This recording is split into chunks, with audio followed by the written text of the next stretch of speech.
Hi hello नमस्कार, मी पूजा. तुम्हा सर्वांचं आपल्या चॅनलवर खूप खूप स्वागत आहे. आज आपण नवीन रेसिपी शिकणार आहोत, ती म्हणजे झणझणीत आणि चमचमीत असा मसाले भात. चला तर मग रेसिपीला सुरुवात करूया. ही रेसिपी माझ्या आईने मला शिकवलेली आहे, तर बघा तुम्हाला पण आवडतीये का? मला तर खूप आवडली आहे, म्हणून मी ट्राय केली आहे. इथे मी एका टोमॅटोच्या मोठ्या मोठ्या फोडी करून घेतलेल्या आहेत. थोडीशी कोथिंबीर घेतलेली आहे, 5 ते 6 मिरच्या घेतलेल्या आहेत आणि आलं आणि लसूण घेतलेला आहे. त्यानंतर इथे मी 2 मीडियम आकाराचे कांदे उभे चिरून घेतलेले आहेत. 1 ते 1.5 वाटी मका घेतलेला आहे. 1 ते 1.5 वाटी शिमला मिरची बारीक करून घेतलेली आहे. 1 ते 1.5 वाटी गाजर घेतलेला आहे आणि 1 ते 1.5 वाटी बटाटा घेतलेला आहे. तर आपण एका मिक्सरच्या भांड्यामध्ये टोमॅटो, आलं, लसूण, मिरची आणि कोथिंबीर बारीक करून घेणार आहोत. मी एका कुकरमध्ये 1 ते 1.5 पळी तेल घातलेलं आहे. त्यानंतर यामध्ये मी कढीपत्त्याची पाने घालते.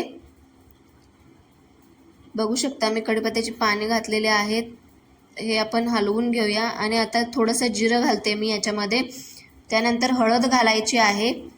छान आपण हलवून घेऊया. त्यानंतर यामध्ये मी उभा चिरलेला कांदा घातलेला आहे.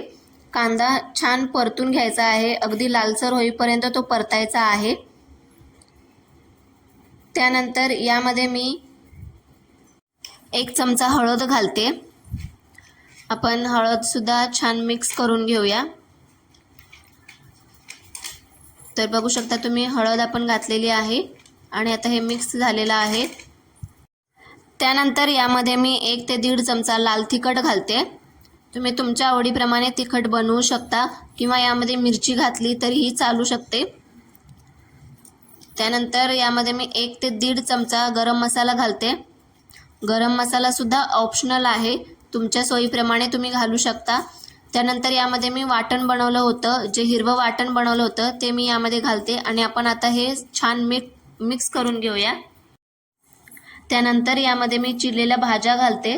इथे मी चिरलेला बटाटा घातलेला आहे. त्यानंतर गाजर घातलेला आहे, शिमला मिरची घातलेली आहे. त्यानंतर यामध्ये मी 1 ते 1.5 वाटी मक्याचे दाणे घातलेले आहेत. तुम्ही यामध्ये मटारचे दाणे सुद्धा घालू शकता. तर बघू शकता यामध्ये मी धुवून घेतलेले तांदूळ घातलेले आहेत आणि आपल्याला गरजेनुसार पाणी यामध्ये घालायचं आहे. थोडंसं मीठ घालायचं आहे चवीनुसार आणि तूप घालायचं आहे. तुपामुळे भाताला खूप छान चव येते. एकदा तुम्ही नक्की ट्राय करून बघा.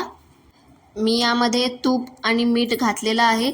तर आता कुकरला झाकण लावून घेऊया आणि 1 ते 2 शिट्ट्या द्यायच्या आहेत. तर बघू शकता झटपट आपला झणझणीत असा मसाले भात तयार आहे. अगदी सुगंधसुद्धा खूप छान येतोय.